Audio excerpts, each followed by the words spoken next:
I was the Easter Bunny this weekend, and my question is, was President Obama the Easter Bunny as well?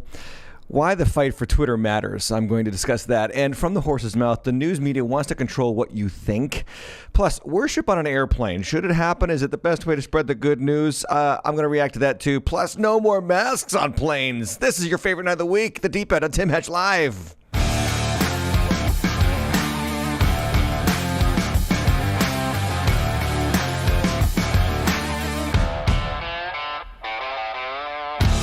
Could it be that the mask mandates on planes are finally, once and for all, over? Hello, everybody. This is episode 24 of The Deep End, Season 5. My name is Tim, your completely not humble host. The Lord is still working on me. But this weekend, I had a great time.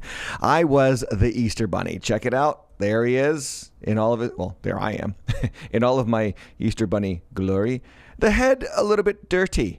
But I had a great time with some kids and dancing around, hanging out of a helicopter, dropping some eggs. It was a lot of fun. And, you know, I encourage fun at my church. I hope your pastor does as well. Let me know in the comments where you're watching. Make sure you like, subscribe, and hit that notification bell to get this content to your smartphone or smart device every time we go live. But I have a question about the Easter Bunny. And here's my question. Are we under Easter Bunny rule? Are we under Easter Bunny rule? I asked that question because several years ago, there was an interview with President Obama where he was asked by late night TV show host Stephen Colbert, you know, what if you could run for a third term? Would you have run for a third term? And when he was asked about that pesky 22nd Amendment that kept him from running for a third term, he said the following, quote, "If I could make an arrangement where I had a stand-in, a front man or a front woman, and they had an earpiece in, and I was just in my basement in my sweats looking through stuff, then deliver the lines, but somebody else was doing all the talking, I'd be fine with that." And you know, a lot of people have been asking, maybe that's exactly what's going on, because the first term of President Biden does look an awful lot like the third term of President Obama, particularly in regards to foreign affairs and the treatment of Israel and this preferential treatment of Iran, which does not make sense at all. But I had a question. Maybe Obama was playing the Easter Bunny as well. Why? Because this past weekend during the Easter festivities on the White House lawn, the following happened. Check this out. Here's President Biden meeting and greeting people, and the Easter Bunny has to come over and kind of shoo him away and redirect him and show him where to go. And there he is, off to the confusing nature of his presidency. I mean, it's just kind of crazy. And I thought to myself, is Obama in the suit? Is Obama the Easter Bunny in the suit? Want to check the footage again? I mean, I don't know. Maybe somebody could just check the height difference. Maybe the Easter Bunny's a little bit too short there. He's probably too short, huh? Who knows? I had that thought. I don't know. It is an important question regardless, because why on earth does the Easter Bunny direct the president? This is, anybody with me? This is a very interesting and important question. Okay, let's get into Deep End News. Deep End News. News and views that don't make us news. The fight for Twitter. I can't tell you how important it is that Elon Musk, or somebody who values free speech, who values no censorship, wins the battle for Twitter. As we have reported already on this channel, last week, I believe it was last Thursday or last Wednesday, I posted a video about it. Elon, after ditching his chances at the board, decided to take over, or to attempt a hostile takeover of Twitter, offering an 18% premium on every share of Twitter out there, $52.40 to buy it outright. The board quickly responded with a poison pill to block Elon's attempt from buying the company. The Daily Wire reporting that might not be enough to stop him. And then news came out yesterday that he's considering bringing on partners in his Twitter bid. And one of the partners, maybe Mark Cuban, suggested that he partner with former friend from PayPal, Peter Thiel, who he worked with in the 1990s and early 2000s at PayPal. And everybody is kind of, watching this soap opera deal unfold. And you might say, why do you care about this? Well, I care because Twitter is a very important platform for almost everybody who's trying to share information and ideas, and censorship is bad. Now, I think it's odd when the founder of a company steps down from the company and then he calls out the company as dysfunctional 5 months later. This is Jack Dorsey ripping Twitter on Twitter's platform, the Twitter board, by the way, over dysfunction in the Elon Musk battle. If you remember when Elon bought the 9 shares and then was offered the board of directors seat, Dorsey tweeted out saying he would be a valuable asset. And I encourage this. Well, since this falling out has happened and Elon rejected the board seat and now is trying to attempt this hostile takeover, Dorsey comes out and says this is part of the dysfunction of the Twitter board as it is. How bad is it, though, when you start a company and now you're 5 months removed from stepping down from it, and he's about, I think, 5 months away from surrendering all of his participation, including his shares, I think, in the company, and you call it dysfunctional? Weren't you the reason why it existed that way in the first place? Like, the buck stops with leadership, right? Everything rises and falls on leadership. If there's a problem with the company, the leader of the company is the problem. I mean, that's just how I think about these things. And I think that the news is going to just keep coming out about how dysfunctional and poisonous Twitter actually is. Be watchful of this. I called the fact that Elon was not taking the board seat because he was going to try something different, and I was right about that. And I think I'm right about this too. We're going to see more and more news coming out about how dysfunctional and how toxic the Twitter culture is. Take, for instance, this spreadsheet of the Twitter board members and their ownership percentages of Twitter stock. And no one owns 0.1% of the stock except for Jack Dorsey, the founder, who owns 2% of the stock. That's why Elon taking 9% was such a huge deal. I mean, even Parag, who is now the operating officer, owns 0.063% of the stock. What does that tell you as an investor in this company when the entire board says, not interested in having a sizable portion of this company in my hands? Have these people ever heard of having skin in the game? This next chart shows their compensation, by the way. This is the board of directors' compensation in last year's calendar year, 2021, in stock and in cash. And almost every member of the board got $200,000 to $300,000 of either stock or cash, mostly stock, of course, in compensation for being on Twitter's board, which is pretty much a part-time job. I mean, you show up 4 times a year, maybe if that, to a board meeting, and you're getting $250,000 of stock, which you can just sell and just take the cash and run as a board member, which is probably what they're doing because they don't have any, right? They don't have any Twitter stock. So this is also part of the reason why I think they're threatened, because this was reported on Twitter yesterday, and then Elon responds to a guy named Gary Black who was reporting on these compensations for Twitter's board. And notice what he tweets out in response: board salary will be $0 if my bid succeeds. So that's $3 million a year saved right there. And I gotta say, I love this guy. I love Elon Musk and the way that he is just, navigating the narrative on Twitter with these out of touch elitists who protect all the bad people over the last 2 years, all the bad people, the pharmaceutical industrial complex in league with Bill Gates and other billionaires who have basically treated you as crash test dummies for this vaccine made by a company with a track record of criminality, aka Pfizer. I mean, don't get me started on all this stuff that I've talked about so many times on this channel, but it is quite interesting that there's so much in the news about Twitter's hostile takeover by Elon Musk. They seem to be thinking they've got something to lose. In fact, they actually came out and said it. Once in a while, the media says the quiet part out loud. And last week, discussing Elon Musk and Twitter, Mika Brzezinski of Morning Joe said that the problem with Elon taking over Twitter is that if he owns Twitter, he's going to try to control what people think, and that's our job. Watch this. And I think that the dangerous, edges here are that he's trying to undermine the media, trying to make up his own facts.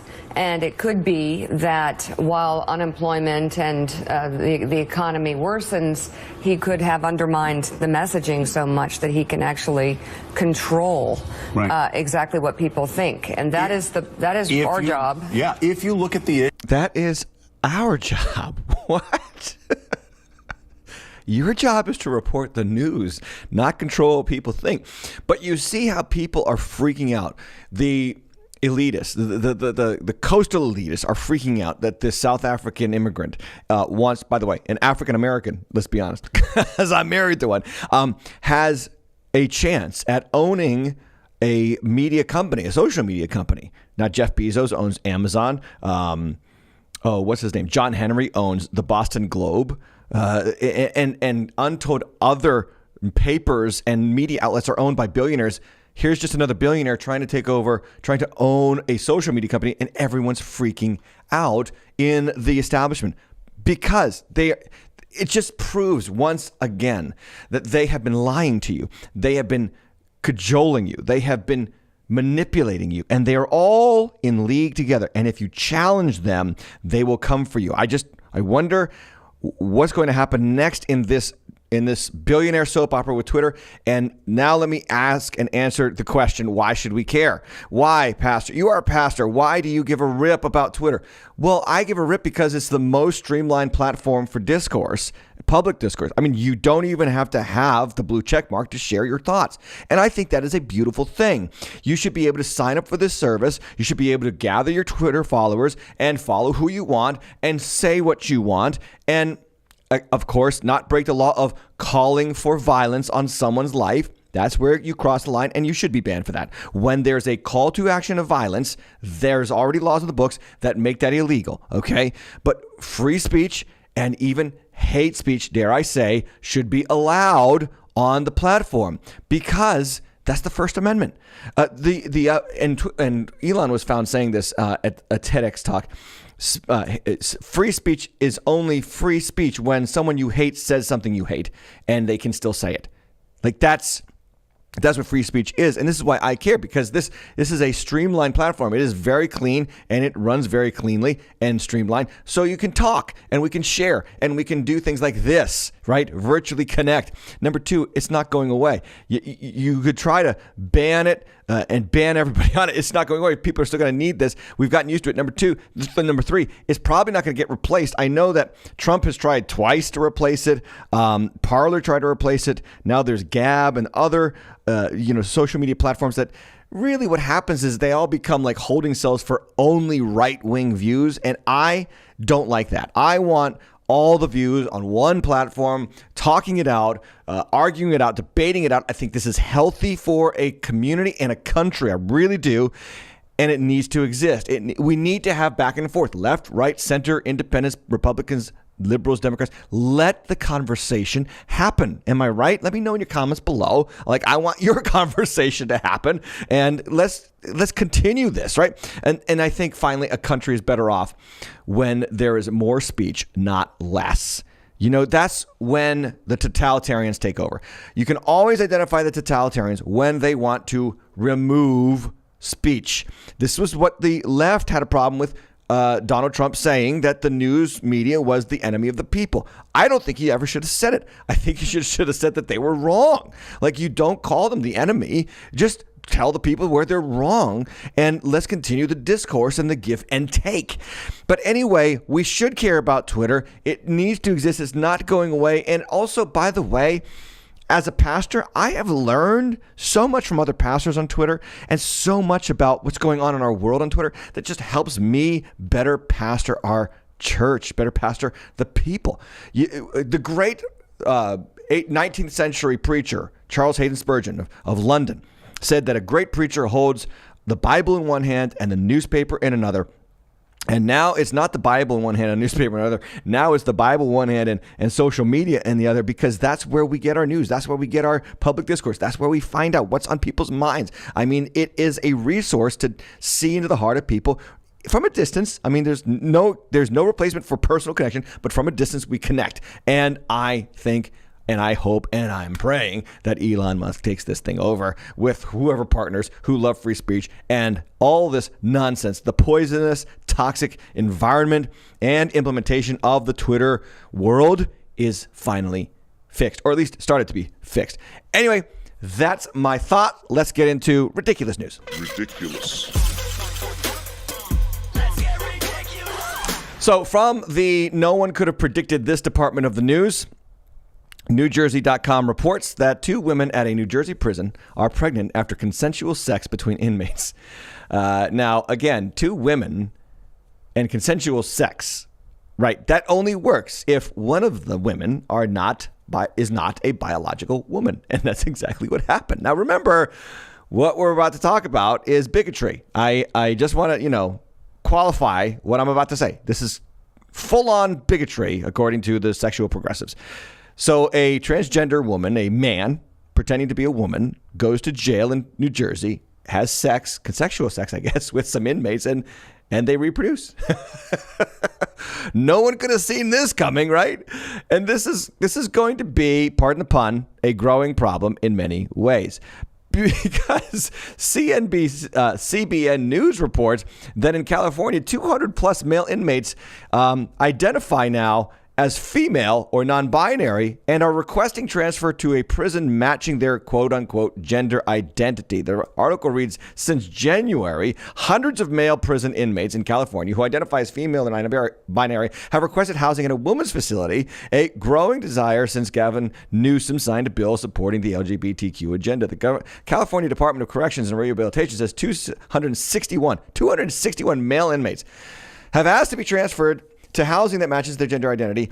The Deputy Press Secretary, Terry Thornton, said 255 are from transgender women, that is men pretending to be women, and non-binary incarcerated people who are requesting to be housed in a female institution, and only 6 are from transgender men, that would be women pretending to be men, and non-binary incarcerated people who are requesting to be housed in a male institution. CBN News previously reported that Newsom signed Senate Bill 132 last September, which allows, and we talked about this, prison inmates to be recognized by their chosen identity rather than their gender, the gender that they were born with.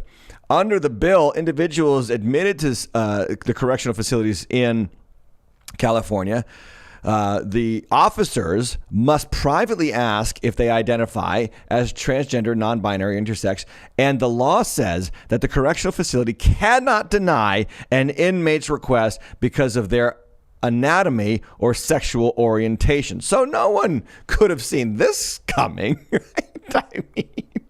I mean, the prison system is in, and I know that there's Christians in there, and I pray for more Christians to be in the prison system. But we all know that people go to prison because they have flaunted and broken the laws, murdered, raped, stolen, destroyed property, whatever.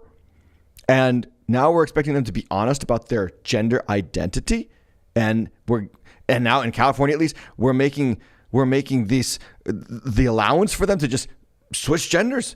And if I'm a man who has no problem breaking the law and I'm in prison with a bunch of dudes and I'm thinking, you know what, I'd be better treated with a bunch of women. It's not, what I'm saying is it's a short walk to crazy in California. And they have taken that walk and then some. And it's going to get worse. Think it can't get worse? Oh, it's going to get worse. Just check across the pond. And by pond, I mean the Atlantic Ocean. This out of Scotland. Quote, trans Scots killer now identifying as an infant and demands nappies, that would be diapers, and baby food in jail. No, I'm not kidding you. This is Sophie Eastwood, formerly Daniel Eastwood, strangled a fellow inmate back in 2004, then decided to change genders and was transferred to a women's holding facility, and now has decided not to change genders, but to change age. Which, by the way, hey, some of you might be trans-agerism,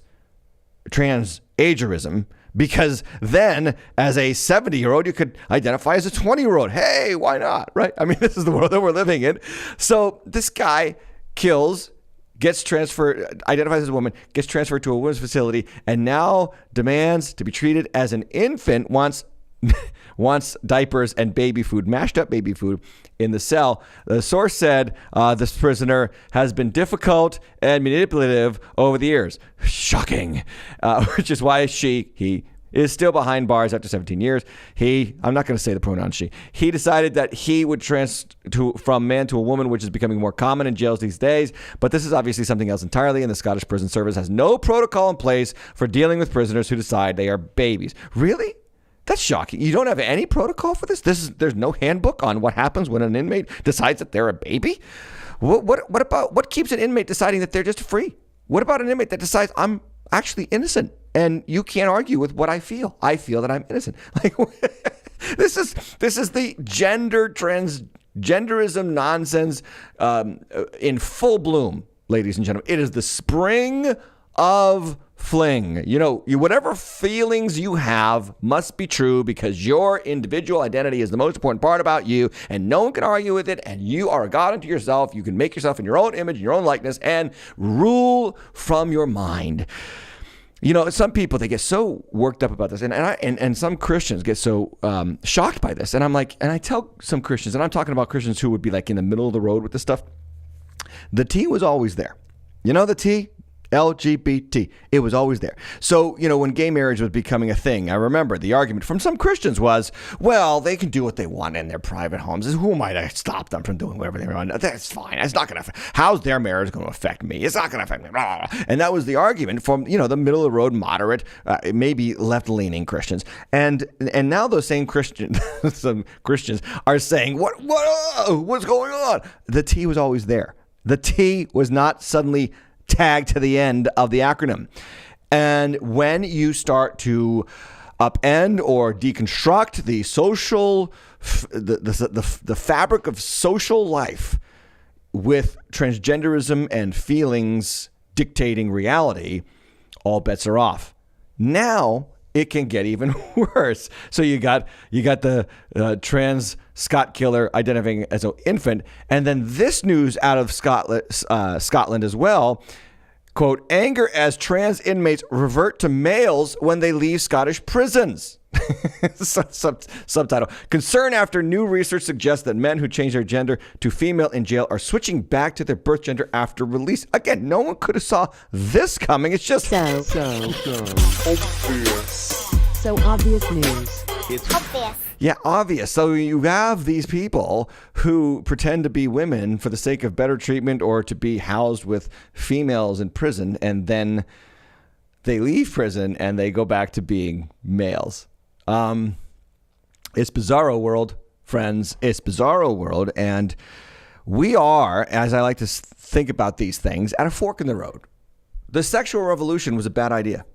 Remember the sexual revolution, 1960s, free love, drugs, partying, no consequences, self-actualization, add to it psychedelic drugs on the rise, add to it rock and roll, add to it, all the things that those crazy Christians from the 1980s said, this is bad. And everybody in the culture said, oh, shut up, you outdated bigots. How dare you stop us from having fun?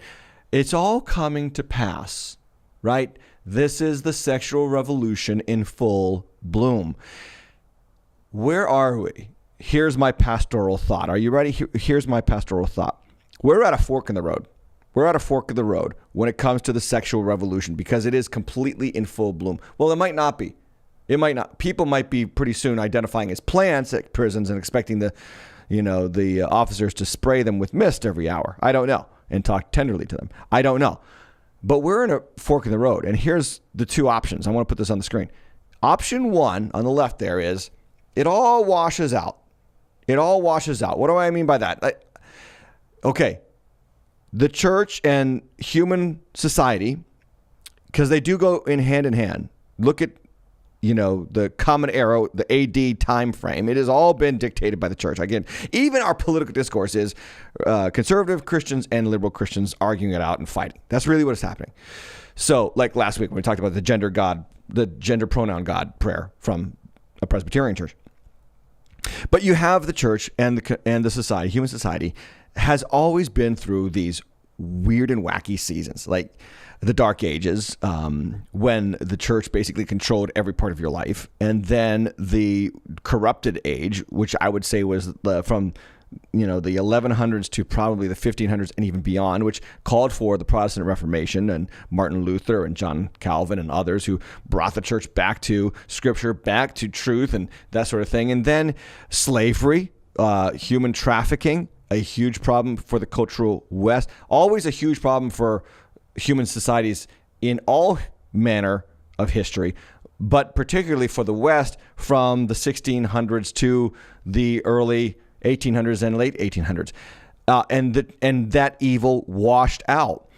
And then the bloody 20th century, right? World War I and World War II and Vietnam and Korea, and then, totalitarian regimes, communist Russia, communist China, destroying and killing their citizens en masse. And all of these things, if we were really to be honest, they did take the left-hand turn. They washed out. Thank God Christians stepped up and put an end to slavery. Thank God the free market mantra of economies won over the controlled, centralized market of economies, capitalism over communism. So far, anyway. I mean, that all bets are off with the upcoming generation. But these evils washed out over time. And could it be that the sexual revolution has come to full bloom, just like communism did in the 1960s and 70s, or slavery did in the 1800s, and the human psyche is going to wake up, and the church is going to do its job and preach the truth, and people are going to be converted, and there's going to be a revival, hopefully of some sort, and this is going to wash out, and people are going to run back to common sense ideas and ideals regarding family, your body, sexuality, and what makes a person. Like, maybe, and that's my prayer. That's my prayer, is that we take that left-hand turn and it washes out. But if it doesn't, prepare for hell on earth. That's option 2. Option 2 is we're doomed and Jesus is coming back. And the only reason why I would say Jesus is not coming back in my generation is if this does wash out. And I can't, if I'm a betting man, it's 50-50. It's 50-50. 50% chance. 50% chance that we wash out of this sexual revolution idiocy and people come back to their senses. Or 50% chance that Jesus is coming back in my lifetime, because this cannot continue unabated. This insanity is touching every fabric of our society. Consider, where are the feminists? Okay, where are the feminists who say nothing when a man goes into a day spa, gets naked, has his genitals hanging out because he identifies as a woman in the women's locker room? Where are the feminists when a biological male manipulates the situation to take advantage of a biological female student in public school? Where are the feminists when a female inmate is raped or impregnated by a man pretending to be a woman, and only pretending to be a woman so he gets out of a male's prison to go into a female's prison, and then when he's out, he realigns with his biological sex, and all these terms even. I just hate these terms as a whole. Anyway, where are the feminists? They're silent. The church must say something, and that's why this channel exists. And by the way, like and subscribe, and click the notification bell so that you're always notified when we go live. Will it wash out? My hope is that one day it will wash out. So that's the news, and I've got a new segment today. It's called Pastor Reacts, and the question is, worship on an airplane? Yes? No? Maybe so? Let's talk.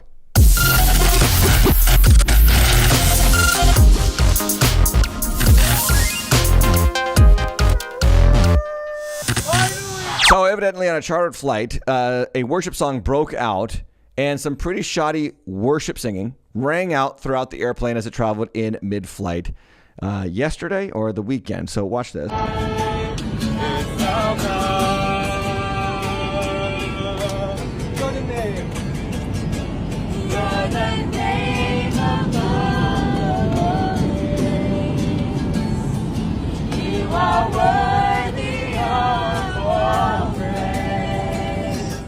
So that rang out in the airplane.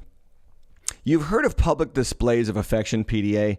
What about PDW, public displays of worship? I want to talk about that. Public displays of worship. Is this kind of thing appropriate? Should we bust out the guitar on a flight with a bunch of other passengers and just start worshiping Jesus? According to the poster, the original Facebook poster of the video, the airplane pilot gave him permission, the host gave him permission, and even the passengers gave him permission. I don't know if that's true. I do know that he was viciously attacked on Facebook because it went viral. The reason why it went viral is because Congresswoman Ilhan Omar tweeted out a video of it, or the video of it, saying, quote, "I think my family and I should have a prayer session next time I am on a plane. How do you think it will end?" She's asking that question because she is a Muslim, and, Muslims, they pray 5 times a day, and they have these loud prayer sessions. And if you ever go to Israel or the Middle East, you will hear the megaphone 5 times a day over the entire town square, calling people to worship and pray to Allah in the Islamic religion. So she tweets it out, and it just generated more views. You can see there, this is yesterday, 35.4 million views. It's probably up to 50 million views. And this has become a discourse, right? Well, Ilhan Omar, gets mocked viciously for voicing outrage over the Easter worship on the plane. Why do you hate Christians was one person's question. And this made Yahoo News. The question is, should this happen? Like, as Christians and as a pastor, my thought is, first off, I want to just be honest. This is not going to be a popular opinion for some Christians. But I got to be honest and say I'm not a huge fan of this kind of thing. I'm not a huge fan of putting our worship environment in a context where it's not a worship environment. Does that make sense? Let me back up. I'm also not a fan of putting bad worship music on video. The worship music is hideous. It sounded terrible. There's barely any singing. The guitar. The song is really, really old. It's How Great Is Our God. I think that's from 2007, for heaven's sake, 2004 even. And then my other question is, why are we putting this on social media? Are we, to quote Jesus's words, doing our good works to be seen by others? And this is a problem with social media. As much as I'm a fan, and I've already talked about this, Twitter and its potential for good and how useful it is. Where should we draw the line when it comes to posting our worship and our all of our attempts at being cool online or being biblical online? Now, I'm a complete hypocrite for asking this question because I put my preaching out on Instagram, and if you're not following me, follow it, Tim Hedge Live. So, there is a balance, I think. When you go to a public platform like Twitter or Instagram or TikTok, people are going to go to those platforms knowing that you're going to share who you are and what you want to share with the world. Like there is a civil agreement. We agree that we are going to see things that we like and don't like on the same platform, and the things that we like we can ignore, and the things that we don't like and the things that we do like we can, follow. But when you're on a plane with other passengers, is that the time to break out the guitar? I suggest no. Even if you get permission, even if you have people on board saying yes, do it. Unless the whole plane is a church and they've chartered the flight. I don't think that was the case in this case, but if the whole church is chartered the flight, then have a church service because the whole church is there and the environment expects it. But here's what Paul says in 1 Thessalonians 4:11. Just read this passage. It says this: aspire to live quietly and to mind your own affairs and to work with your hands as we instructed you. Like what Paul is talking about there is the Thessalonians who were being attacked viciously for their faith. Their temptation was to fight back, speak out, fight for their right in the civil discourse of the first century city of Thessalonica. Well, the problem was they didn't have any rights in those. It wasn't America. This first century Thessalonica, they had no civil liberties. Okay, so we can't equate the two, but there was a common agreement of, look, you keep this stuff quiet, and Paul says, keep it quiet. Like, don't be so braggadocio as a Christian that you cause noise to happen in the midst of those who won't appreciate it and won't enjoy it. And this harkens back to what Jesus said, right? Matthew 7:6. Do not give to dogs what is holy, and do not throw your pearls before pigs, lest they trample underfoot and turn and attack you. So, YouTube is a platform. You go to YouTube for all kinds of things. You can find almost anything on YouTube. Twitter, same thing. Facebook, same thing. Airplane, you're going on the plane to fly somewhere, to get somewhere, right? And if a Muslim worship service happened or broke out on a plane I was on, I'd be really annoyed. And I'm a frequent flyer, okay? I get annoyed when the person next to me is fighting too aggressively for the armrest. Anybody with me on that? So I can't imagine how I'd feel if this other religion was starting to very loudly enter into their own worship and celebration. All that being said, I am pro-worship. I am pro-gospel preaching. I am pro-offending people with the gospel. But this isn't offending people with the gospel. This was kind of annoying people on a plane. And I don't know, maybe they all loved it. Maybe the people on the plane, this guy over here in the center, he doesn't look so happy. Not everybody's joining in. Some people are shaking their heads. Some people are, taking a video of it. And then for some reason the video goes to the clouds. I don't know. But yeah. Unpopular Christian opinion. Let me know what you think. Am I way off about this? I'm okay with. Let me know what you think. What do you think we should do? I consider it not the place on an airplane to enter into loud worship music and then just kind of think, let's post this on social media to get attention and to stir the pot for what? I'm all for stirring the pot, but please stir the pot with the truth. When it comes to our conversations with unbelievers, the gospel, whenever that comes out in our conversation, first off, we should season our conversation with salt. That's Colossians. Secondly, we should also wait for somebody to ask for the hope. That's 1 Peter. And then always be prepared to give an answer. That's how we personally share the gospel. I'm not a big fan of you always sharing the gospel at every moment of your life. Nobody's going to want to hang with you. You need to have relationships with unbelievers where you're just in relationship, and then those conversations can come up because they will. And that's when you can share your hope, and that's when you can share the love of Jesus. But here's the other thing. I had heard that this team was just on their way back from Ukraine, on the way to Germany or whatever, and they had gone to help the refugees, and there was another video circling the internet about how they were just singing to the refugees. And I'm like, wait a second. Don't refugees need assistance? Don't they need clothing? Don't they need coats? Do they need bad worship? That's my question. Do they need you to sing bad worship? And in a foreign language. So unpopular pastoral. Maybe you don't expect a pastor to say it like this, but that's my thoughts. It's my job as a pastor to think, how can I help God's people respond to culture with discernment and not argument, right? That's one of the missions. That is the mission of this channel, this platform, the Deep Ends particularly, engaging culture with discernment, not argument. And I'm all for making an argument when it comes to things that matter, like a ninth grader, a third grade teacher trying to teach your third grader about gender identity. Yeah, let's make a very loud argument for truth there, because that matters in significant ways. But when it comes to public displays of worship, I'm just not a big fan. Just gonna let you know. Prove me wrong. I encourage it. Now to some really good news. Really good. That's really good news. It's good. Oh, no more masks on planes. Thank you to Justice Kathryn Kimball Mizelle of Tampa, Florida. Is it just me, or is all the good stuff coming from Florida lately?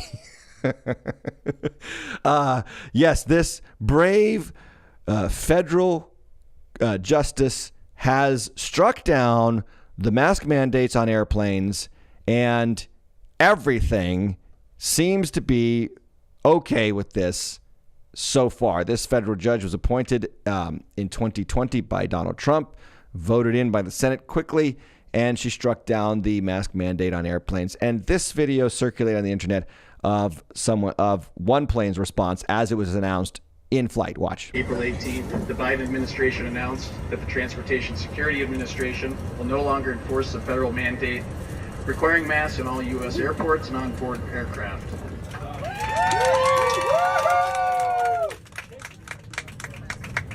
Finally! Effective immediately, masks are optional for all airport employees, crew members, and customers inside U.S. airports and on board aircraft. Yeah, so this picture also circled around on the internet from someone, and you can see that looks like most of the people have their masks off immediately. Some, they are really deep in it, friends. They're really deep, and it's going to take a lot of deprogramming for them to come free. But I just love that guy. Finally!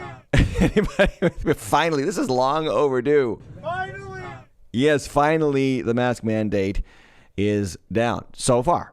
This is, by the way, anybody has a problem with this is called checks and balances. Young people, listen to me, because I know they're not teaching you constitutional law anymore and civil government civics anymore. This is called checks and balances. This is why we have three branches of government. The executive branch, that's the president. The legislative branch, that's the Senate and the Congress, and or the House, and then the judicial branch, which is the Supreme Court and the lower district courts. Checks and balances, so that when your president acts like a dictator, judges can overrule him or her. But let's be honest, we don't know really who's running the show, do we? Anyway, the mandate was struck down, and that did not stop the Twitter totalitarians, which is why, again, I say the platform has got to be fixed. They took to Twitter to complain about the age, the sex, the inexperience of the Justice Kathryn Kimball, who struck down the mandate. And don't you just love the love? They even called out her college as a joke, and on and on and on it goes. Yeah, that's what happens when you fight for freedom. There's always going to be people who hate you being free. Evidently, somebody found out that the American Bar Association claimed that she was unqualified to sit on the federal bench. Well, I'm glad nobody listened to those idiots, and she's finally expelled the stupid mandate. Speaking of vicious attacks by the totalitarians on Twitter, Washington Post columnist Taylor Lorenz published a piece exposing the Libs of TikTok creator, and we've got to talk about this, doxing her, doxing meaning trying to find out who she is and where she lives, and apparently we found out she also sought out information about the anonymous Libs of TikTok creator by contacting friends and family in order to expose her. She is anonymous so far, so she publishes this piece in the Washington Post, Meet the Woman Behind the Libs of TikTok, secretly fueling the right-wing rage machine. And it's kind of interesting because you can't see it there, but a picture of Joe Rogan is in the article, and it's like Joe Rogan is the least right-wing political pundit of all. And there's no secret to what she's doing. She's just simply showing you the TikToks of the sexually perverse progressive teachers in the public school system who want to indoctrinate your kids into gender confusion. And she's literally the reason why there are laws going on in the books in 13 or 25 plus states to protect your kids in public schools from being coerced into gender confusion.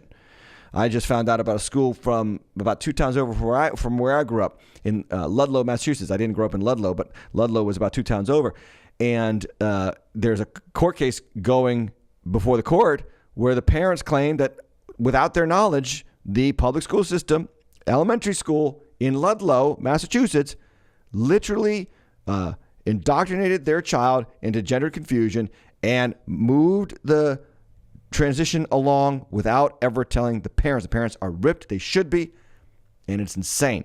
So this Taylor Lorenz there on the right, you can see there, that's one of her tweets from a few weeks ago talking about doxing, stalking, or trying to hurt and smear people's loved ones.